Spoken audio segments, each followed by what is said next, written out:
Hi, I'm Tim. Welcome to Watchbox, and thanks for logging on. If you love this watch, email me, tmosso@thewatchbox.com. It's in the description below. It's your purchase and pricing email question line for buying this or any watch you see on any Watchbox platform. Please reach out to me directly. Email tmosso@thewatchbox.com for pricing.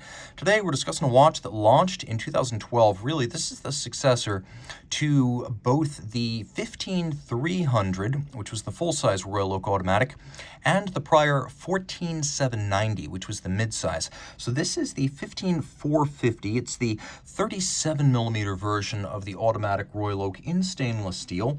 It's 9.9mm thick from lug tip to lug tip. The case is 47mm, but if we include these little double intermediate links, these plots outboard, the total distance across the wrist, the rigid distance, is actually 49.5mm. So like every Royal Oak ever and every offshore, it wears a size or two larger than its rated size. So think of this as more like a 39 or a 40 in terms of how it fits on the wrist. You can see on my 16cm circumference wrist, it wears nicely, flat enough that it'll fit underneath any cuff, especially with the sloped bezel. It isn't as small as the 37mm size would suggest. Just looking at it on the wrist, it looks like a 39. And I'm going to recommend you have a wrist of 14cm circumference or larger to wear this. Any smaller than that, you're going to want a smaller Royal Oak. Now, taking a quick look at the watch, it's finished in immaculate fashion. I always feel you get a bit shortchanged if you buy a Royal Oak on a strap. Full bracelet is how Gerald Genta invented the watch in 1972, and full bracelet is how he envisioned it, as he was principally a jewelry designer, and he envisioned the Royal Oak as a piece of jewelry for a man that just happened to feature a timepiece. So the case flows into the lugs, flows into the bracelet seamlessly, one into the other. The steps are so seamless that when you pull the bracelet to one side, you can't actually feel the steps, even though you can see the curvature. The bevel of the case expands as it rides down the lug hoods, and then it's continued perfectly aligned across the shoulders of the links. The links in profile are vertically satinated, and from the top they're longitudinally satinated. You can see the intermediate planks. They're actually polished internally, so as you roll the bracelet and you take a look at those intermediate plots, you can see that they're polished in a way that's only really visible when you bend the bracelet. The bracelet takes between 9 and 11 hours to finish by itself. That's without the case, the clasp, and the bezel. So this is a true artisanal work of art. You can see that removable links are fixed by screws. So this is the way bracelets should be constructed on heavy and expensive sports watches. And you can see that the bracelet is fixed to the case using screws and bars. Again, better than the conventional spring bars. Here we have the screw system, which fixes it more securely. And unlike Patek, which now uses pins and sleeves to fix its removable links, AP still makes these things, even in the present day, with screws. Now we have a double folding clasp. You can see it's a sequential close, one side before the other. A twin trigger release. You can't just press one, you have to press both to release this clasp, so a lot of security for the sports watch. You can see internally it's satinated and media blasted for a handsome double finish, even a triple finish if you look at the polished bevel on the flank of the triggers. Flipping over to the case, there's a lot to love. The octagonal form was inspired by a vintage dive helmet, and so that's where this rounded octagon comes from.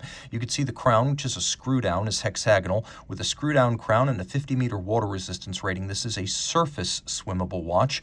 You could see that the bezel is actually three-faceted. We have the satin finished vertical portion, the broad polished and rounded flank, and then a vertically satinated flat bezel top. The hexagonal bolts are perfectly aligned because they're bolts, not screws. Little nuts hold them on the bottom inside the case. They're actually made of white gold, and you can see dramatically the difference between the warmth of white gold and the silvery white flash of steel. There is a light contrast there. Also, the hexagonal form of the bolts matches the form of the crown. The dial is the grande tapisserie. It is the large hobnail cut on a vintage pantograph lathe, a mimicry engine. From 2012, these were done in Audemars Piguet's own manufacture. So you have a big template featuring the hobnails and the finer textures.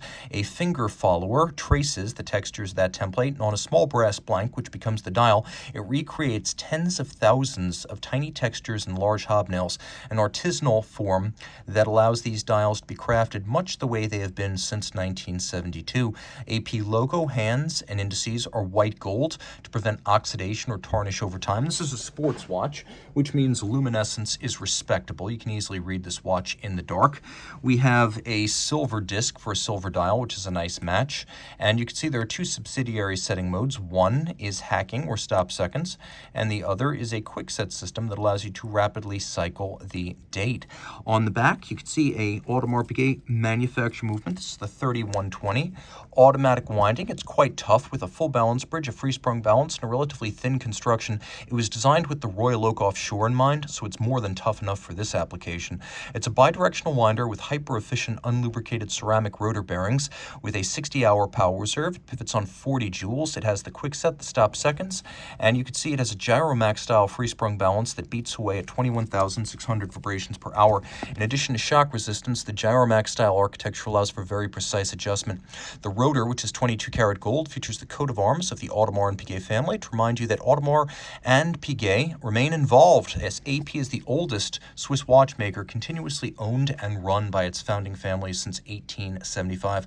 The movement is a judicious and handsome blend of hand and mechanical finishing worthy of the price. Reach out to Team Mosso at thewatchbox.com for purchase and pricing details.